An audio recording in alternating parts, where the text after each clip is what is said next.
right, we're back. We got a good topic today that I'm excited to talk about. But before we do, want to just do another little catch up, see what's going on. So, what's been going on in your life, Lawrence? Give us the rundown. Well, today was a big day in second grade. It was field day, Mm. which may be bigger for me than most other people, to be honest with you, and my kids. I mean, we get pretty stoked and we have a great time. But it was a lot of fun, and once again, we came away as champions, and so that was always the goal. But yeah, it was a lot of fun. Field day it's interesting because when we first started it, when I first got there, they weren't even doing field day. It was just like fun activities, and we had someone new come in, and he was like, "I got to do actual field day stuff," and we started keeping score, which is amazing, and I was winning all the time. It was fantastic. I mean, I have so much fun with it. And then the COVID hit, and they couldn't really do it. And then when they came back, a lot of the teachers were like, "Well, we kind of like it without keeping score," and blah blah blah. And so then it became like, "Well, we have field day, but we're not really keeping score." And No. exactly. I was like, what? And the kids are the same way. They want to keep score. They want to win and see who came in first and stuff like that. But so, a couple years ago, so we're kind of loosely keeping score, right? I mean, you kind of know. A couple years ago, I came back and I was like, guys, I'm pretty sure we came in first because we won 10 events or something like that. And one of the kids was like, we won 13 events and there's 15 of them. So we 100% for sure won, like stuff like that. And this year they actually, even though they didn't officially keep score, they crowned me as a champion and said it out loud, which is cool. So we were excited. But yeah, I mean, it's frustrating because I think it's such a great teaching tool for them to perform and to have these goals of, to work towards that and want to come in first place. And there's just a lot of really cool things that come from it. And people say like, well, winning's not everything, dude. They'll say stuff like that to me, or I don't know why you take it so seriously, or why, whatever. And I really feel like it teaches them a lot. And I've just have so many stories. Like one year, we had won, and they're all excited. And we came back to the room and sitting there. This one girl, she had really had a really tough year, really struggled behavior wise, and she just had a really bad year. And she was just kind of sitting there, and she's like, "I think this is the first time I've won anything." Aw. And she was actually excited and proud to be part of the team and be able to call herself like champion. And I love how well they work together as teammates. It's like the one time a year where there's not all this drama or this arguing, complaining every 5 seconds. Like everyone is rooting for each other, high-fiving each other, screaming for each other. And we have that one goal, and they compete for it, and we just really gel, and really come together. And it's so much fun. Like I said, it just teaches them so much. Teaches them how to work towards a goal and to try really hard and work as a team. And I just think it's so valuable to be able to have that place setting and be like, hey, we have a first place, we have a second place. And and there's also in life, you don't always win. And there's going to be consequences if you don't play well together, or if you don't follow the directions, or you're not paying attention, or you don't give it your all. And I'm glad that we kind of had a unofficial but official title this year. And we always have a good time. I'm not joking when I say like I win all the time. Like I've won pretty much every time. There was one year super controversial where there was a parent. This is crazy. Listen, there was a parent that allegedly did not want me to win. I'm not quite sure why. I don't know who this parent's kid was, but she was overheard by some of my parents saying, we're going to make sure Mr. Brown does not win this year. And I was like, whatever. And somehow we ended up losing by like 2 points. And it was like the first time I lost. My kids were devastated. Well, I happened to loop that year. And the next year, like we set a record for points or something like that. So I was like, something's going on here. But, so not everyone appreciates it and gets into it. But we have such a good time. And what I really try to do is I'm actually intentional about how I put my kids like in the races, and it's like a whole process. We sit there and I ask them what they're interested in. And then I also think about who do I think would be best for this race. And I really intentionally try to put them in places that I think they'll succeed, and put them in spots in line where I think they're going to succeed. And I really take a lot of time to pump them up about it and teach them the rules and the different strategies. And I mean, we really go into it. People always joke around like, oh, you teach your kids, or you guys practice like all year and things like that. And A lot of it's just joking around. Most people love it that I get all into it, but yeah, we have a blast. So it was a lot of fun. And of course, again, I mean, if you're gonna play, might as well play to win. And Yeah. so they did win. It was a lot of fun, and so we had a good time. I love it, rightfully so. Reigning champion. It needs to stay that way. Yeah, and I'm Yes. so tired of the participation trophy just mindset and mentality that people are raising their kids. I just like in general, I feel like everyone's just so soft. Yeah, like you said, there's so many lessons that come from training for something like that, winning, losing. Like you need to get comfortable with failure and losing. It's just a part of life. So yeah, I'm totally with you on that. But it's good that everyone knows who the real winners are here. It sounds like that's a consensus. Even if we aren't Yes. officially keeping track, we know what's happening. We know. They know. Everybody knows. Yep. Everybody knows. I love it. What's your favorite like event that you guys do or activity? Yeah, it's so funny you asked that because one of the kids, and not just a random kid today, was asking me, he's like, what's your favorite event in field day? And I don't know. I mean, like as a kid, my favorite was any kind of like sprint race, any kind of sprint relay type of thing. And I actually told her that, and she was like, no, I mean like right now, like when you for your kids, whatever. And I was like, well, anyone that we win is my favorite one, of course. Um, Tug of war is always fun, just because yeah, everyone's going all at once, and everyone's kind of crowded around and screaming. That's always a lot of fun. But I don't know if I have a favorite other than that. So That's fair. Actually, you bringing this up just like brings up very deeply buried memories from field day when I was a kid, and I used to love that shit too. Like I've always been into that stuff. I feel like that was such the highlight of my whole year. So it's funny that these memories are popping back up now that you mention it. oh yeah, I love it. I love it. We have so much fun.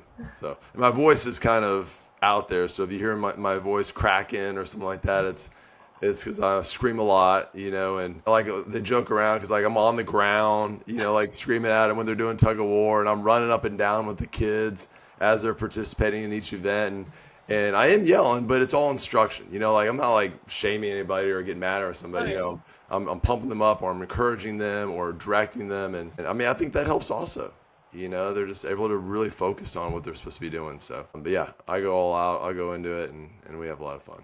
I can totally picture that. Like I have such a just a beautiful picture of mine. You just going hard, yelling, jumping, screaming on there. Uh, I've had parents send me video and pictures of me doing it, so I have recorded. I'll have to share sometime. Also, yes, I would love to see that. And speaking of winning, how's the shreds coming along? It's going along fantastic. It's going along fantastic. And I was thinking about that the other day actually, and how like, and we talk about this a lot about how like even like super tiny wins or changes like add up over time. And so I don't know why, but I decided to, my tradition for like decades really is like having a protein shake in the morning. I have my shake. I love it. It's just, I love everything about it.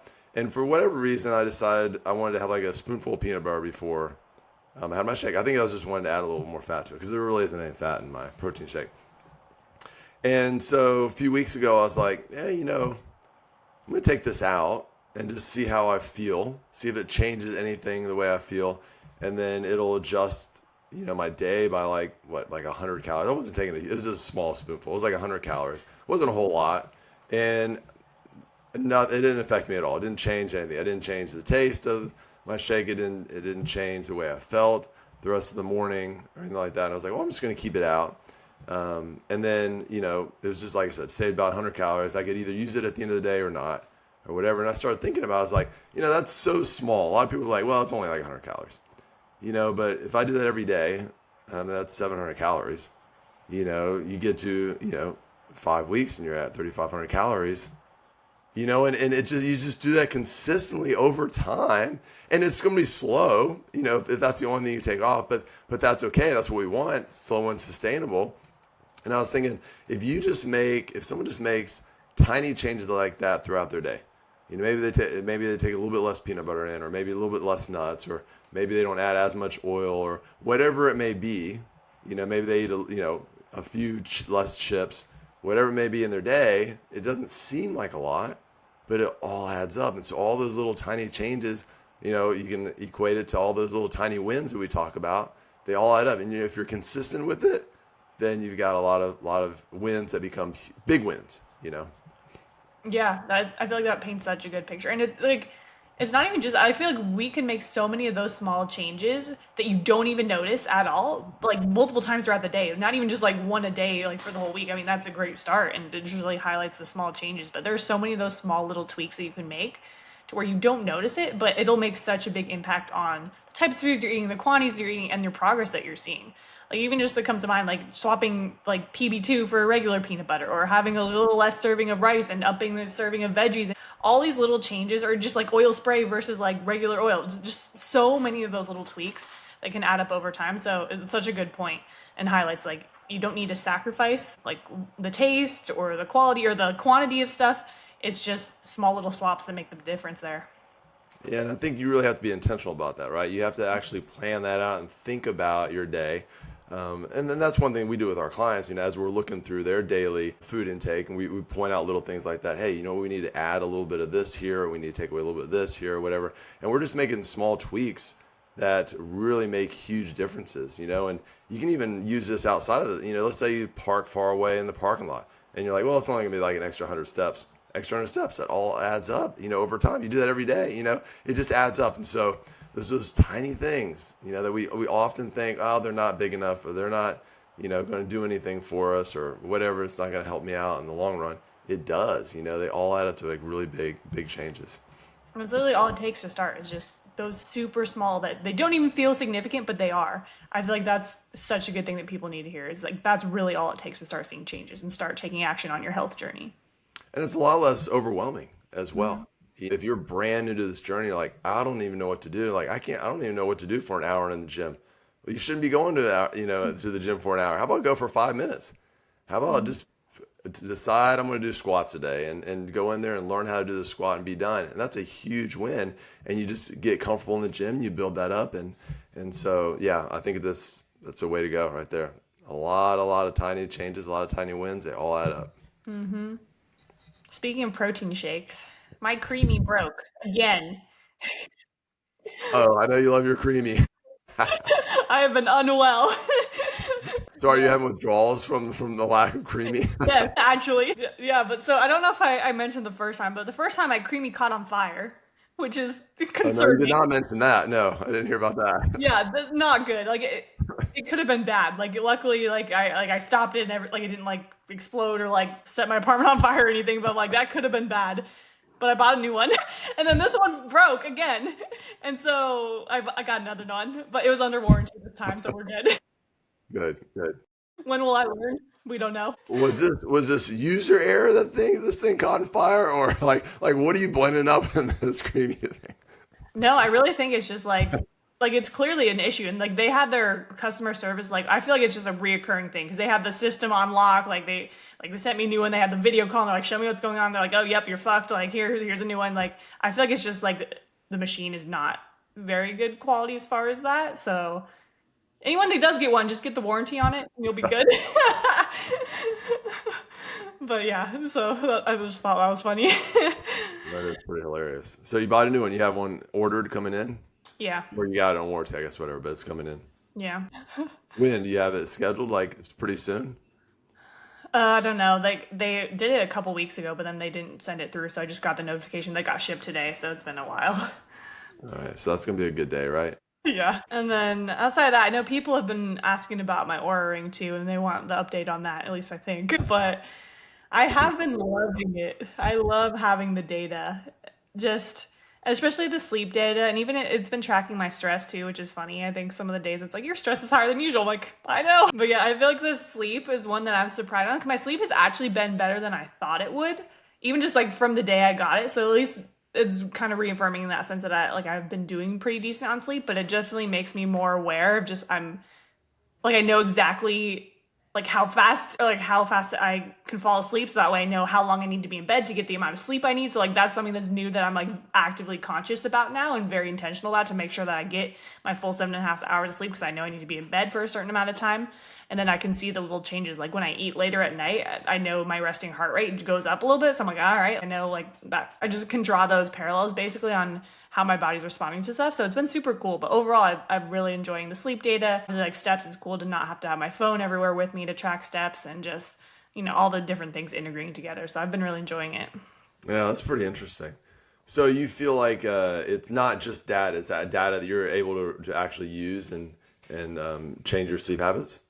Yeah, like I don't think I need to change a ton, but it's just yeah, being aware of more just little shifts, like eating later at night, or how much sleep I actually need to get, or some days when like how like much I'm waking up throughout the night, stuff like that. So yeah, it actually has been useful, and I feel like I haven't gotten too obsessed with it either, which is a thing that I was worried about. I was just like gonna be obsessed with like hitting certain numbers and everything, but right now I feel like I'm in a good spot and just like chilling and just like using it as feedback to be able to make tweaks and adjustments. So I like it. Well, and you can look at the standard recommendations, right, from experts. You can go anywhere, and most people probably already know this, how many hours of sleep you should be getting and when you should go to bed, things like that. But this is so helpful because no matter what people say, we are all so very unique, right? And so what may be the general, number for everybody works generally well. It may not work great for you. And so if you can use this data to be like, okay, I need this amount of sleep, or I need to be going to bed at this time, or I need to eat at this time because it's affecting me. I think that's pretty powerful data. Yeah, definitely. And then only other, well, it's kind of a big update. I booked a couple new big trips after my Egypt one because I know I was talking about how it like gave me clarity on, hey, I need to get out and travel more and have these experiences. So I I feel like I've had very minimal space in my. I've just been very stressed, overwhelmed, and just getting back with the flow of work and everything. And I'm like, I have no mental capacity to like plan and like think about these stuff. So I'm like, fuck it, I'm just gonna book these trips, get them off of my to do list, and just have them on the calendar for the future. So that way I'm good. So that's what I did, and I booked two new ones. I'm going to Japan next year, and then Peru end of this year. So Oh, that I'm sounds like, happy. yeah, that sounds amazing. Now, how'd you pick these destinations?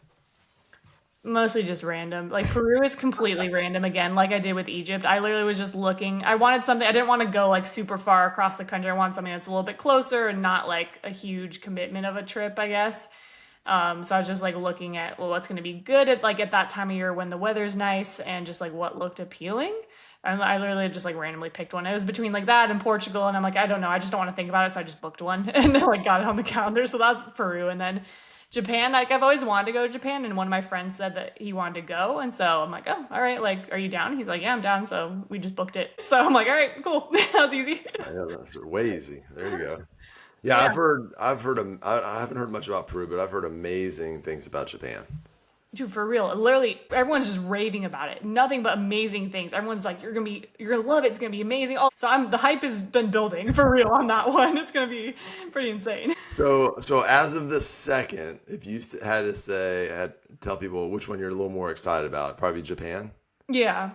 So it'll be interesting once you've traveled both to kind of compare and see because you never know, but interesting to see which one you like better. Yeah, I'm definitely excited for the food in Japan too. Love Japanese food, yes, for sure. Yeah, that's my favorite kind. So yeah, I'll be going ham on that. But yeah, we'll see. The only thing I'm not excited for is just the travel getting there. It's gonna be Yeah, whew, a long one. yeah, that'll be rough, but it'll be a great experience. Worth it for sure. Well, I think it's about time we get into the main topic today, and it might be a little, I don't want to say controversial, but definitely a little challenging on some people's beliefs, maybe. The topic is ownership, because I was the girl who drank to cope, who avoided everything uncomfortable, who let fear run my life, who convinced herself that she'd never be good enough, and for years I felt stuck, like it was just who I was. I thought I would be someone who's always just going to struggle, someone who always did feel like something was missing, and I just waited for something to happen, waiting for someone to come save me, for the right moment to finally click. But newsflash, the moment never came because it never does.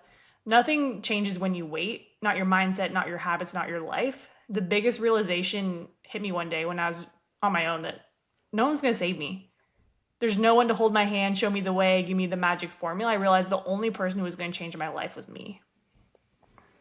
Yeah, change is so hard, right? And I think it's a lot of times just easier to just kind of wait and sit around and hope that something's like just gonna click one day.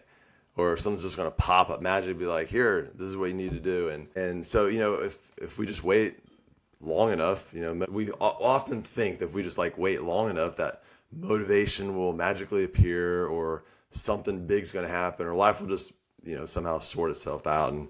And there may be some case where that works out, but it rarely ever does, right? And so life just doesn't toss you like that momentum to keep going and do this. You actually really got to be intentional and create it yourself. And I mean, I totally get it. It's not everything that happens to us is our fault. There's a lot of things out of our control, but there are a lot of things, and especially going forward, that it's on us. It's on you, and it's how you respond, what you do next, whether you stay in that same place or you start building something that's bigger and better. That's really up to you whether you do that. So taking ownership doesn't mean like blaming yourself for the past. Like, we're really talking about moving forward, just like we do with our clients, right? Whatever happened in the past is in the past. We're taking steps to move forward. It just means that now you're ready to go and you're ready to own your own future. Yeah. I always say it's not your fault, whatever you've gone through, whatever situation you're in, but it is your responsibility. You have the choice on what you do, what you take action on, and how you get out of it. And I think that realization changed my entire perspective on everything. And that was basically the catalyst for all the changes I've made in my life, was getting to that rock bottom, realizing it's on me. No one else is going to save me. I can't keep waiting around for things to change. None of my habits would have shifted without that perspective. And side note, this is actually, I talk in depth about this in my speech. This is like step one in my framework. Let's Just hear it. little, Let's hear it. had to throw that in there, a little teaser for everyone. But like, it can be tough to accept at first, but once you come to terms with that, and once I did in my journey and realize like, hey, it's on me, like I can either accept defeat or keep going, that's when it was very liberating. I stopped blaming my circumstances. I stopped hoping for someone to come save me, and I just started taking ownership for my habits and decisions that had led me there, and the habits and decisions that could get me out of it. Because I basically had two choices at that point. I could keep playing the victim, living a miserable existence, hating life, coping with alcohol, food, any other escape I could find, or take full responsibility and change it myself. And not gonna lie, that moment was terrifying, but it was also the most freeing thing ever, because once you realize no one's coming to save you, you realize you hold all the power. And all of a sudden, all the doors that you couldn't even see before begin to appear and open for you. So yeah, I had to do some serious work. I had to reframe a lot of pain. I had to let go of old stories, habits, old versions of me. But that's when the real change started. Yeah, and that's something that we talk often with our clients. Ownership is just where it all starts. Whether you're trying to grow your own business or you're trying to improve your health journey and get in shape and feel confident again, level up your mindset, whatever it may be, it really begins with the shift of, I'm the one that's going to have to make the changes here. I'm the one that's in charge here. And we just can't expect things to change if you're not willing to shift what's going on inside first. So like you said, it's not always your fault, but it is always your responsibility. Yeah, and the funny thing is, that, like, this girl, I had nothing left to lose. That's the thing about rock bottom. Is worst case scenario is you end up in the exact same position you are now. So might as well try something different, right? So that's what I did. I leaned into the discomfort. I started facing fears that I used to run from. Public speaking used to terrifying me, so started making videos, posting online. That's part of the reason why we started the podcast too, to be able to practice that. I moved across the country alone, didn't know a single person here. I walked into rooms where I felt like I didn't belong. Sat in my car before events trying to work up the courage to walk in. All that stuff was scary, but I knew staying stuck was worse. And I started investing myself thousands of dollars into coaching when I had no clue if I'd make it back. But I kept asking myself, what's the alternative? Staying the same, living a life that I'm not satisfied with. And in my opinion, nothing is worse than that. Nothing is worse. Nothing is worse than staying stuck and stagnant. And like, even if you go out and fail, that's still moving in the right direction. You're still getting feedback. You're still taking action as opposed to just staying stuck. I think that's the worst. Like, you either grow or die. So you need to be doing something to move forward, even if it's going in potentially the wrong direction. So that way you can move forward in the future. Yeah, it's just keep moving, right? You just keep moving, and we've talked about this before, but I think I feel like most people know what they need to do. Like, if someone's talking to you about some struggles that they're going through, and it's almost like once you get down to it, it's like, well, what you have to do, Mm-hmm. but then there's that fear of change, or there's fear of something else that goes on, and especially with fitness, maybe people avoid the gym. They're like, I know I need to go work out. Or like, well, why aren't you going to work out? Well, it's usually not because they're lazy.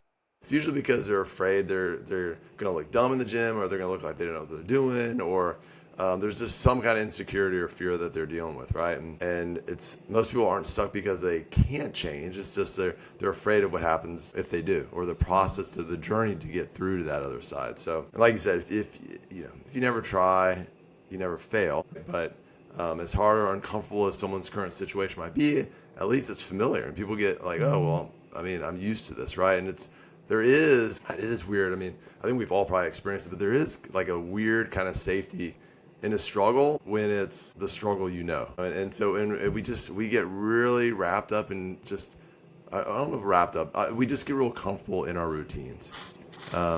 Especially when they're like not super damaging to us, just kind of behind the scenes, almost damaging, kind of wrecking us just a little bit. Like for example, I'm stressed and I'm burnt out, but I know what to expect tomorrow. I know how that's going to be. It's going to be the same stress and burnout, but at least I know what to expect. If I make some changes, I'm not quite sure what that's going to be like. So change is unknown, and change is often scary, and the unknown is scary. And there's a James Clear quote that I like. I've used James Clear quotes a lot on this podcast, but he has some good ones. Anyway, he says, "You do not rise to the level of your goals, you fall to the level of your systems." So if your system is like fear-based, then you're going to just keep falling into those old patterns. And there's that, there's a lot of hard things, right? Which heart are you going to choose type of thing. Change is scary, but not changing, a lot of times that can just cost you way more in the long run. So failure is possible, right? You try something new, you get out there and you do something you didn't want to do or you're scared of doing. And there's always a possibility you're going to fail, but there's also a huge possibility of freedom and growth and becoming that person that you're like, man, this is where I wanted to be, and it's like, I was thinking about this is kind of like my own example. Every summer, our neighborhood pool is open and it's like freezing. It's like ice cold. I feel like they've just dumped, like tons and tons of ice cubes in there. And it could be like 100 degrees outside, but I just like put my foot in there, like it's freezing. It's like cold plunge vibes, but like pool edition, which I hate. I know you're loving this, but I am not a cold water guy. So every year I dread getting into this pool, and I just hate the cold. And meanwhile, I'm sitting there, I'm like, dipping my foot in there. I'm like, oh, that's cold. And these little kids are just like bolting past me and they're diving into the water and they're like, it's nothing. I'm like, my gosh, it's freezing. And they're dumping. They're like, oh, it's cold. And they just start playing. And they're having the best time. And I'm sitting here, I'm like, oh, this is too cold. I hate this. Maybe later. Maybe I'll try to hop in later. And just the kids keep hopping in, like no hesitation. And I kind of feel like that's like what change feels like, right? Like you're standing at the edge of that pool. You're overthinking it. You're wondering, is this going to be too much? Am I going to regret it? Maybe it's just better just to wait a little bit longer. And the longer the wait, the harder it gets. And you start psyching yourself out. And those kids that jumped in, like they're already swimming, they're laughing, they're having fun, they're getting used to the water, they're already in it. And I kind of feel like change is kind of like that jump. It's going to shock you at first, and that's the worst, man. I've done it when you jump in and you're like, oh my gosh, it's so cold, but you do adjust. You start feeling better and you're like, okay, I get it, I'm good. You move on, you grow, you feel better about it. Before you know it, you're not thinking about how cold it is anymore. You're just glad you jumped in, you're enjoying the water. And so that water might shock you, but give it a second, give it a few minutes, you're going to adjust, you start to move, and then you realize it wasn't as bad as I really made that out to be, right? And eventually you're the one cheering for that other person to come in, like, let's go, come on in, you got it, I love that so much. I can very much relate to that too. That's funny because that's literally why I started cold plunging, is because I would be at the beach like in the winter and I wanted to get in. And I was just sitting there on the edge, like I put my feet, I'm like, oh, it's cold. Like, I don't know if I should do it. And that's literally, I got so annoyed with myself because I want to do it. And I was just afraid to get in because of the cold. So I'm like, all right, I need to face this fear. I need to like really dive all in on this. So that's why I started doing the cold plunges to like help adapt and like force myself into that. Yeah, it's funny because I'm like that with the pool. Like I don't want to, but in the beach, like I'm like, you just got to go in. And I think it's just because there's a lot more going on. Like I'll kind of create a scenario, like just run and like dive into the waves, but yeah, you just have to jump in, just go for it. Yeah. And going off of what you said earlier too, about people fearing failure, but more so success, I see it all the time where people self-sabotage the second they start making progress. They don't believe they're worthy of the next version of themselves. They tell themselves sorry to stay small. But I'll say this loud and clear. You are worthy. You can handle success and you do not have to stay stuck where you are. Okay, so how do we start owning our life again? So let's kind of break it down. Okay, so number one, is I think you really have to like call yourself out. You have to be able to say, hey, this is what you're dealing with, right? And like, what responsibility are you avoiding right now? Or, is it your health? Is it habits, boundaries? You just have to be real with yourself and identify that and call yourself out on it. Yeah, I think I tweeted a while back is we cannot create any meaningful change in our life if we are not just brutally honest with where we at and calling ourselves out on our bullshit and where we're slacking. Because we know the areas that we're lacking in, even if we don't want to accept it. Like you said, we know exactly things that we need to change. So steps one is just being aware of that. It's not in a bad and negative way and saying, "Oh, you suck" or whatever. Just be aware. Call yourself out. Like, where are your goals? Where do you want to be? And like, where are you at now? And what's the delta between those that you need to start acting on? Yeah, and I was listening to I can't remember who was saying it, but I was listening to something, and they were saying, people always ask me, like, what would you tell your 10-year younger self? And he was like, a lot of times, or most of the time, those things that we would have told our 10-year younger self are the same type of things that we're telling ourselves now. Because a lot of times there's that big problem, there's those big issues that we just keep carrying along with us, and we're just not like really dealing with them and making those changes. And so I think most of us know what kind of things that we really need to make changes on and what we really need to call ourselves out on. It's just whether we're actually going to be real with ourselves on that. Yeah. Another one is just pick one area to lead in. Like we always say, don't try to change everything at once. Pick one thing, maybe your sleep, your food routine, and lead yourself there. Start by taking action because clarity doesn't come before action, comes because of action. You need to take that first step in order to build the momentum, in order to start getting over those fears and to start changing your life and getting out of that rock bottom or that pit or whatever it is that you're stuck in. Yeah, sometimes my girls will have like a super messy room or a super messy playroom or something like that, and it's super overwhelming to clean it up because there's just so much stuff everywhere. And I kind of feel like sometimes, there may be times where we're like, oh man, we're just crushing life. There's like one thing I need to work on. But most of us, there's multiple things, and it can be super overwhelming. Like, well, where do I start? Like, do I do them all at once or whatever? Like you said, we really need to just kind of pick on one area. And that's why I tell them to say, okay, let's just look at this room and let's pick out one item. Maybe it's any clothes that are on the floor. Let's only thing we're worried about right now is just pick up the clothes. Don't worry about any other mess. Just pick up the clothes. Let's get those together. Let's put those where they need to be, and then we're done with that. And we still might have a mess, but that's one less thing that we have to worry about, and things start becoming just a little bit clearer. And then we look at the next thing. Let's pick up, these types of toys or whatever it may be, and you just keep doing that, and it becomes so less overwhelming if we just start with one, just hit it, and just go. Yeah, so many people get caught up in the analysis by paralysis or whatever the right way to say that is. That is very true.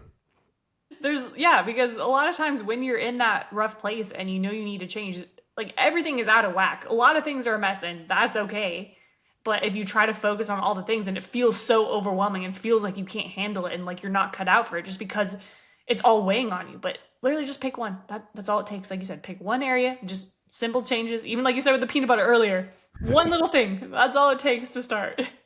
Yes, I love that. I mean, I really think if people it's easy to just be like, well, that's one little thing. I need to like go big. I need to do something big. And it's just one little thing to start building on that and just make that your thing and just keep building on that and you'll get there. It just takes some time, but you'll get there. Yeah, and when you try to do all the things at once, that's where you get burnt out and fall off and constantly get stuck in that cycle of going on and off again and again. So it really does benefit you to pick one small thing, even if it doesn't feel significant. It is, and it makes it more sustainable. Yes. All right. So the next one is be intentional with what you allow into your world, right? So your progress is going to be influenced by what you watch, what you listen to, who you surround yourself with. So make sure that all that what you're letting into your world, what you're letting into your mind and your thoughts aligns with where you want to go, and be around people that inspire the growth and inspire you to want to change and not kind of normalize keeping you stuck or making it okay. Like, this is just where we are. We need to stay the same place. Be with those people that encourage you to change and grow and become a better person. Yeah, and people that are living the life that you want to live. The Truthfully, the reason that I got out of my rock bottom and started taking ownership and started making all these changes purely was because of one single person that was in my life who impacted me and inspired me to be better and show me that there was proof that I could change and opened the door to learning the new things and getting into self-development and the gym and everything. If I didn't have that person in my life, I would not be here today. Yeah, I think it's so powerful and we've talked about this before, but so powerful to just surround yourself with people that are going to be your biggest fans. And that goes for online too, like just the podcast you listen to. For me, it started with a podcast as well. This person introduced me to a podcast, and then I went down that whole rabbit hole, and I was learning about nutrition and training and all the things that got me into the gym. So even if you don't have those people in your life right now, one, find places to put yourself into, like meet those type of people, but also curate your environment online too, because there's so many amazing resources and ways to grow just via online with the podcast, the people that you can connect with. So use that as well. Another one is rewrite the story and just the narrative you tell yourself in general. One of my favorite quotes I've held on to my whole journey is, "You are the story you tell yourself." And so start noticing, because I guarantee a lot of us talk very poorly about ourselves. I know, because that's what I did for decades and decades. And just me telling myself I'll never be good enough, or if you tell yourself I always fall off, or I'm going to fail again. I hear that all the time from people on calls. And if you go into a new program with that mentality of I'm going to fail, then yeah, you probably are. If that's what you're expecting and that's the narrative that you're creating, you're going to go and fall into those cycles of self-sabotage. And so you need to start becoming aware of the stories, the mindset you have, the voices in your head that are telling you can't do it, or you aren't good enough, you're going to fail, whatever it is, and flip it to the positive, or just flip it to something that is more empowering. Like, I'm becoming someone who follows through. Yeah, I heard this message the other day, and they were talking about that self-doubt, talking bad about yourself and talking down to yourself and calling yourself an idiot, or calling yourself, weak, or whatever it may be, or I'm lazy, or whatever. And they said that they were taught to look at a picture of like their 7-year-old self and say, would you tell that person that they're not good enough? Would you tell that person that they're lazy? Would you tell that person all those negative things that you're telling yourself now? So that is you. You would never tell your 7-year-old self that. You'd never tell a kid that stuff. So why are you telling yourself that?